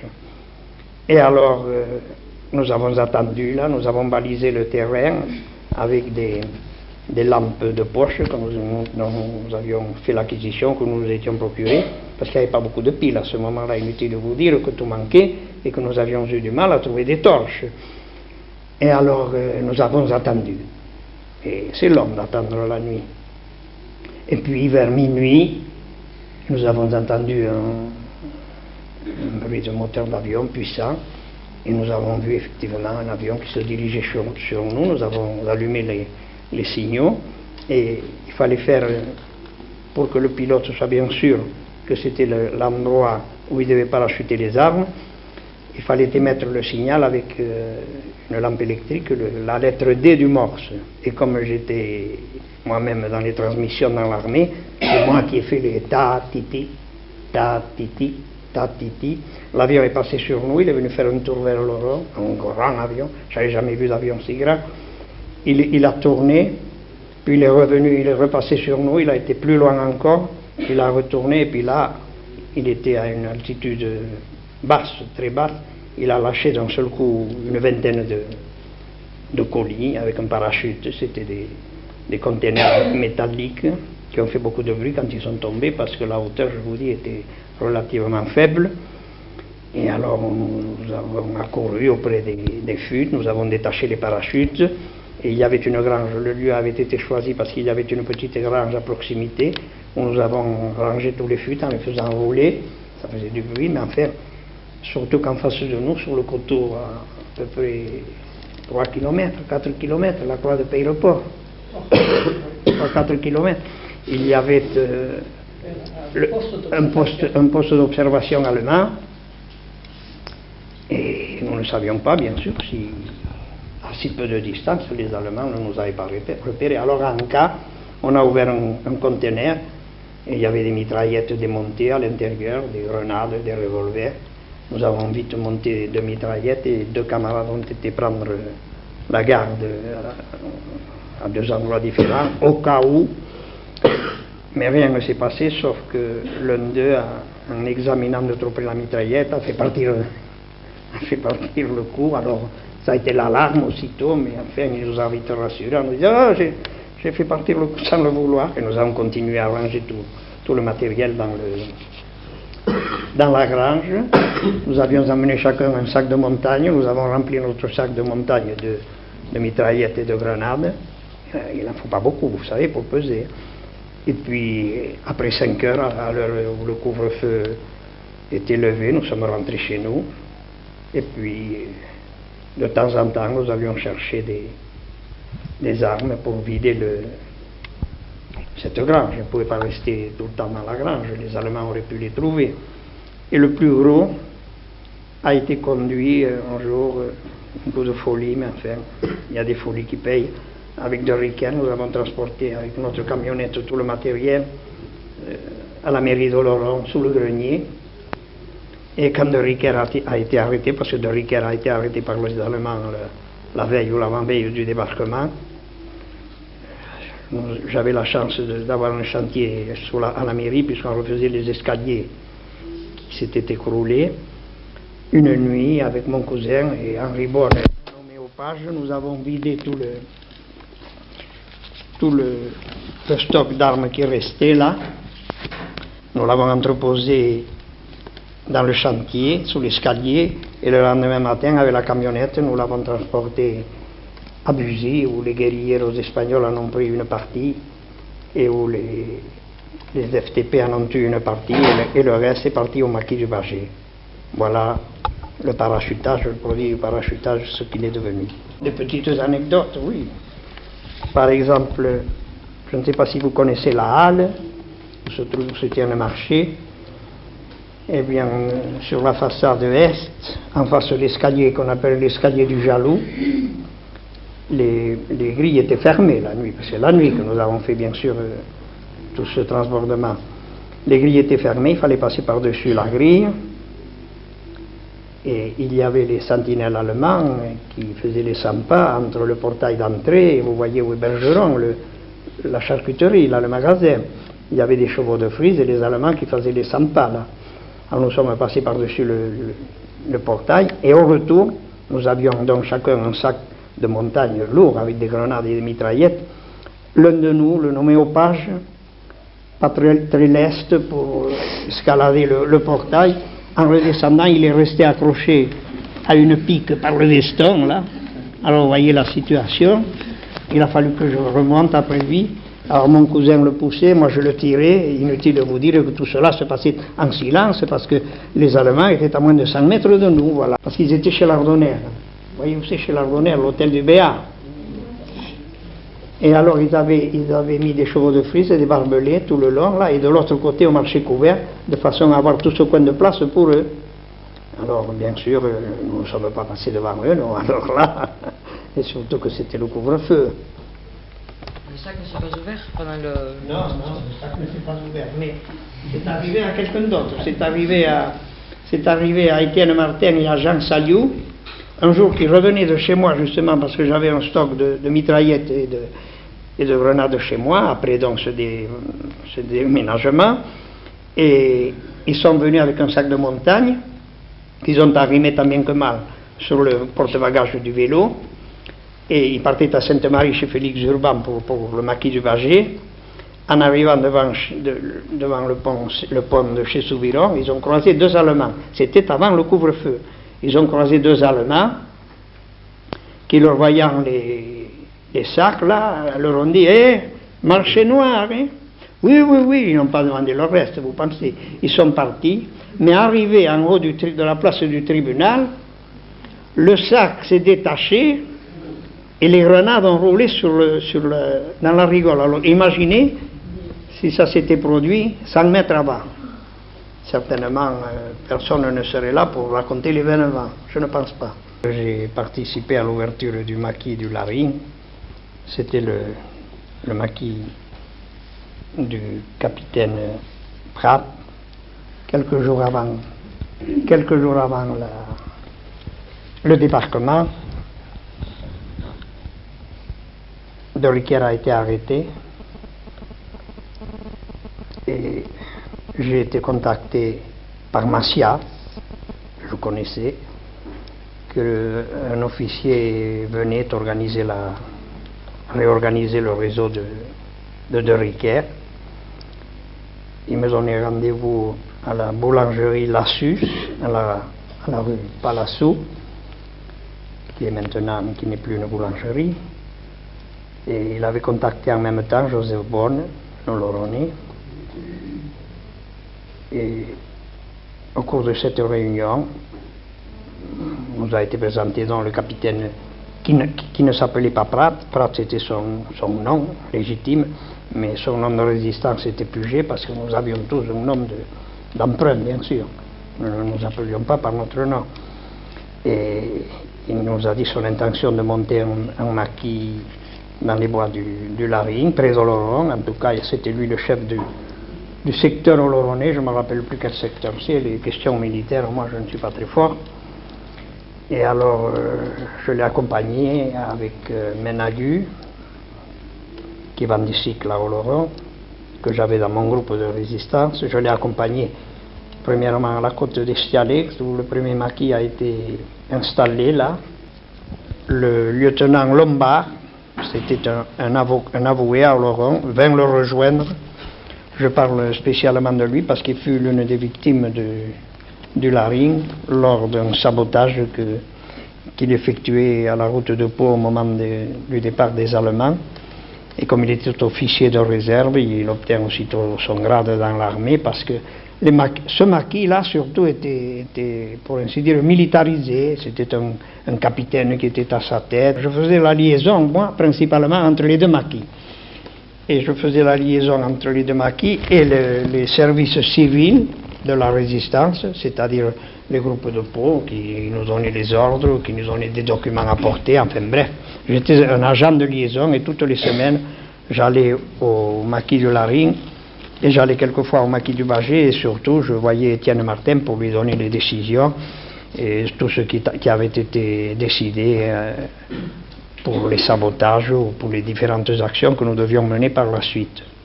Comment vous vous organisiez pour faire les sabotages? J'avais, c'est curieux, mais dans mes conteneurs qui m'ont été attribués, il y avait des bombes en métal, des demi-cylindres avec des aimants en dessous, que l'on pouvait apposer sur une partie métallique. Il suffisait d'y mettre le crayon, il y avait un trou pour le crayon allumeur. Ah oui, il faut que je vous dise aussi ce qu'est un crayon allumeur.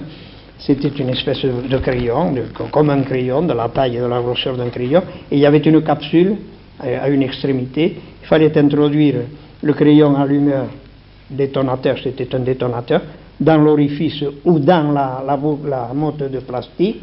On crevait la capsule avec les dents, et là, un acide libérait le fil qui retenait le détonateur, et quand le fil était mangé par l'acide, le détonateur faisait l'étincelle et l'explosion avait lieu. Alors c'était des engins très faciles à poser. C'est ce qui nous a permis de faire sauter par exemple le pont de la passerelle métallique des Scott. Bon, alors le maquis du Bâgé il a été attaqué et comment ça s'est passé? Dans la nuit du 18 au 19 juin, en effet, le maquis du Bâgé a été attaqué. Mais il faut dire que le débarquement du 6 juin avait amené dans la région beaucoup de jeunes gens, de jeunes réfractaires qui cherchaient justement à gagner le maquis du Bâgé. Et il en est venu une vingtaine. Malheureusement, le maquis du Bâgé n'avait pas assez d'armes, n'avait pas assez de granges, pour les deux granges peut-être, mais enfin d'encadrement. Alors, il y a une dizaine de garçons qui sont restés quelque temps dans une grange au bord du Gave qui s'appelle la grange Latrille. Et l'un d'eux, quand il est revenu vers Oloron, a été pris par les Allemands. A-t-il parlé? Personne ne le sait. Ça, c'est encore dans le domaine des X. Mais en tout cas, dans la nuit du 18 au 19 juin, les Allemands sont arrivés à l'emplacement du maquis du Bâgé qui était à ce moment-là vers la ferme Roma, qui se trouve entre les Crêtes et le chemin du Bâgé. Je ne sais pas, ceux qui connaissent la région voient à peu près où c'est.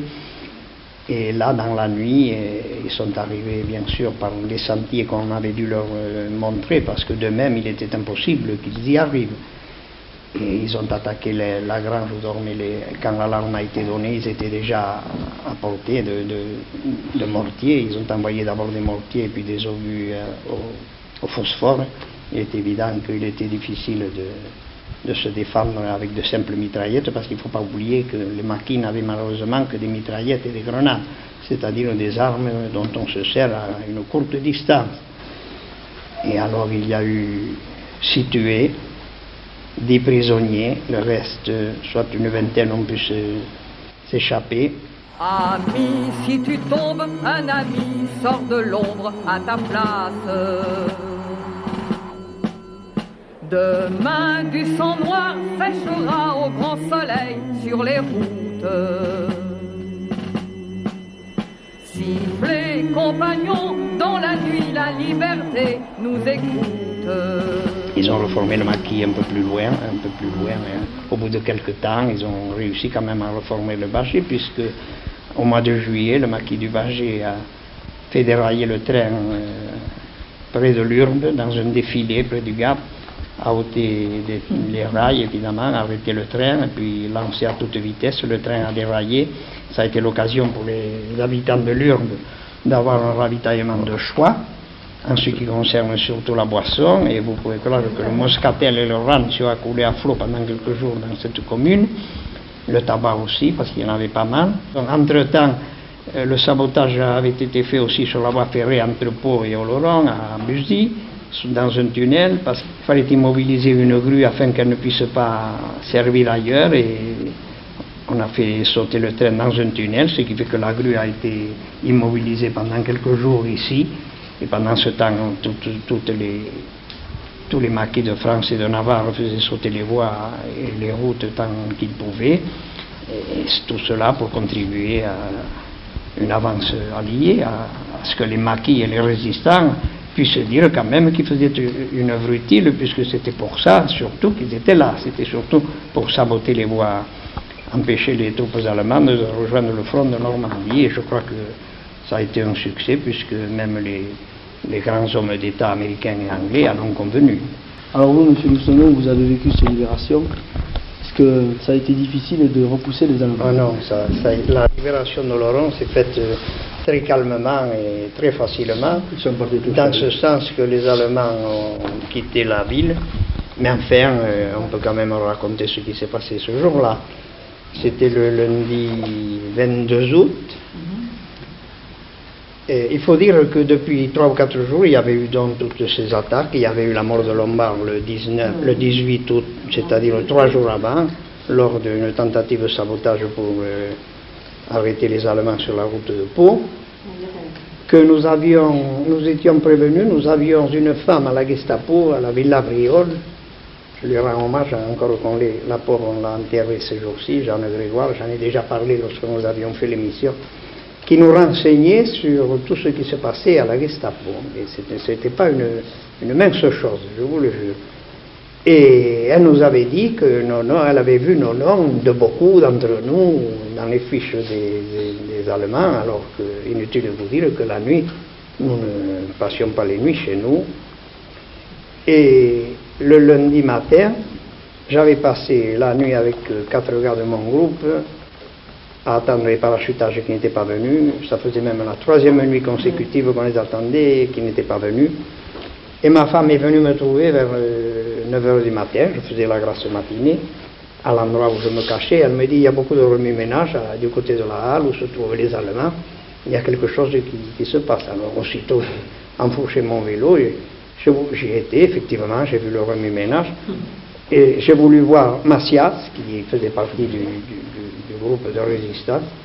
J'ai voulu voir Sauveur Urbain, je ne les ai pas trouvés. J'ai voulu voir Jean Casajus, qui était aussi au comité de la libération, je ne l'ai pas trouvé. Je savais très bien que le maquis du Baget était parti vers Tarbes, où l'état-major des FTP l'avait appelé. Alors qu'est-ce que j'ai fait? J'ai pris ma bicyclette, mon brassard, ma mitraillette, et je suis parti au maquis de Lary. Un trajet qui nécessite habituellement 3 quarts d'heure. Il m'a fallu 3 heures parce qu'ils avaient abattu des arbres tout le long du chemin, et vous savez ce que c'est, un vélo, descendre dans un pré, remonter. Et quand je suis arrivé au maquis du Lary, ils avaient levé l'ancre depuis la veille. Alors qu'est-ce que j'ai fait? J'ai repris mon vélo, je suis revenu à Oloron, où je suis arrivé vers 2 heures de l'après-midi. Et effectivement, je me suis rendu au siège, à la place de la Libération, qui est devenue la place de la Résistance. Il y avait une foule considérable. Les Allemands étaient partis, après avoir brûlé des effets, des habits à la place du marché. Je suis arrivé au commissariat où je devais voir nos camarades résistants de la police, qui étaient Miassé, les inspecteurs, Miassé, Potric et Galou. Et à ma grande stupéfaction, inutile de vous dire que quand je suis arrivé avec la mitraillette et le brassard, ça a fait sensation, ça, il faut le dire. Et à ma grande stupéfaction, j'ai vu le commissaire de police qui s'appelait M. Mignot, qui avait échappé 2 fois à une embuscade que nous lui avions tendue, parce qu'il se trouvait avec des jeunes filles et nous n'avions pas pu ouvrir le feu, qui avait été nommé par la radio de Londres. C'était lui qui était à l'origine de la arrestation de notre camarade de Riquet, et qui dirigeait tout son monde comme si de rien n'était. Inutile de vous dire que mon sang n'a fait qu'un tour. J'ai dit, comment? Vous obéissez encore à cet individu? Alors il a pris d'un air hautain, il m'a dit, mais dites donc, je suis le commissaire. Vous êtes le commissaire? J'ai sorti ma mitraillette, vous allez m'enfermer cet homme immédiatement. Et malgré sa réticence, les inspecteurs m'ont obéi et ils l'ont enfermé. J'étais le seul représentant du comité de libération. Heureusement que la douce, qui en était tenante, est venue me rejoindre. Nous avons pris toutes les décisions qui s'imposaient. Nous avons dit à la foule de rentrer chez eux, qu'il n'y avait rien à avoir de sensationnel. Ils chantaient, ils étaient contents, c'était la libération. Et alors nous avons pris des mesures d'abord pour le ravitaillement, parce qu'inutile de vous dire, tous les officiels ont été déchargés de leur mission. Nous avons enlevé le commissaire, le monsieur du ravitaillement a été changé aussi, c'est la douce qui l'a remplacé. On nous avait signalé quelques stocks de nourriture, immédiatement nous avons pris des camions, nous avons été les chercher, nous sommes occupés du ravitaillement de la cité. Le lendemain, la douce est venue, Casajus est venu, et nous avons été destitués M. Davadi qui était le maire nommé par Vichy. Vous voyez, pendant 3 ou 4 jours, nous avons été les patrons, les préfets, et malgré que nous étions les patrons, il ne s'est rien passé de terrible. Pendant quelques jours, donc, je vous dis, nous avons géré la ville au mieux que nous avons pu, en nous occupant du ravitaillement et de tout ce qui s'ensuit, jusqu'à ce que M. Mendiondou, qui était caché lui aussi, vienne. Une délégation spéciale a été nommée pour gérer la ville d'Oloron. 3 jours après, les Allemands sont revenus à Oloron parce qu'ils s'étaient butés aux résistants de la vallée d'Aspe. Ils ont mis 3 jours pour arriver aux faces du fort du Portalet. Je ne sais pas si vous connaissez la région. Il y avait le fameux pont de Sévère qui était à angle droit là. Quelques minutes avant, quelques quarts d'heure avant, les résistants de la haute vallée d'Urdos avaient réussi par une entourloupette à se rendre maître du fort du Portalet. Et c'était une intoxication parce que c'est la cuisinière, c'est la cuisinière, je crois que c'était Madame Destremo, qui a dit aux quelques 20 ou 25 soldats qui gardaient le fort, il a dit, vous savez, vous êtes fichus, vous avez 200 ou 300 marquisards qui vous encerclent, et c'est pas la peine de résister, vous allez être tués à quelques jours de la fin de la guerre, il vaut mieux que vous vous rendiez. Ils se sont rendus, et je vous dis un quart d'heure après, est arrivée la colonne qui venait d'Oloron, et alors ils ont tourné la mitrailleuse qui était allemande et devenue résistante, ils ont ouvert le feu sur la colonne allemande. Il y avait les maquisards de la vallée d'Aspe qui les encerclaient, qui les avaient arrêtés à plusieurs reprises. Il y avait le corps franc Pommiès qui avait un groupe. Les Allemands se sont rendus là, il y avait les guérilleros.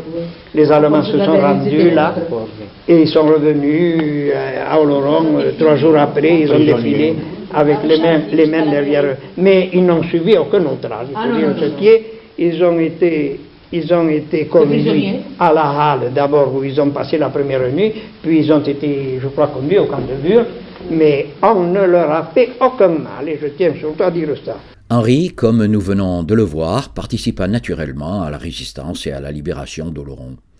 Tout aussi simplement, il fera partie de la délégation municipale provisoire qui géra la ville jusqu'aux élections d'avril 1945. À sa tête, il y avait bien sûr Jean Mendiondou, l'ancien maire destitué par Vichy, pour avoir osé dire non au maréchal Pétain. Henri, comme Carmen, comme François, sera l'un des animateurs des séquences mémoire collective qui réunissaient élèves et redoublants au collège Tristan de Rheims. Henri, avec Carmen, avec François, mais aussi Margot Virgile, Georgette Bourdieu, Pierre Biguet, Ginette Loustono, témoignera aussi dans notre livre Arrêt sur image. Avec de nombreux redoublants, Henri deviendra un fidèle de Radio Oloron en enregistrant près de 200 cassettes audio qui feront, j'en suis sûr, le bonheur des futurs chercheurs en sociologie. En 1989, à la mairie d'Oloron, Henri était assis au premier rang et avait bien du mal à contenir sa joie et son émotion. En effet, le commandant Pratt remettait au responsable de la Maison du Patrimoine le drapeau nazi qu'il avait vu flotter pendant 2 ans sur la commandantour, c'est-à-dire sur l'hôtel du Béarn. Ce drapeau, Raoul Pratt le récupéra en vallée d'Aspe, au pont de Sebers, dans le véhicule de l'officier allemand Hollande Kuntz, chef des troupes d'occupation de la région d'Oloron. C'était le 24 août 1944, et ce jour-là, les 130 soldats allemands en fuite vers l'Espagne, mais cernés par les résistants, avaient déjà levé le drapeau blanc lorsque l'officier allemand préféra se suicider en se jetant dans le Gave. Ce sont les guérilleros espagnols qui conduisirent les prisonniers allemands à la caserne Bernadotte de Pau. Et, 2 jours après la délivrance d'Oloron, note Joseph Bonne, à propos de cette photo inédite, les patriotes et les ex-maquisards défilèrent de la gare au jardin public et la poste devant une foule oloronnaise enthousiaste. Henri, jusqu'au bout de son existence, n'oubliera jamais ces événements dramatiques. Il sera toujours présent, comme ici à 96 ans, pour honorer ses compagnons qui ont hier sacrifié leur vie pour que notre pays soit libre aujourd'hui.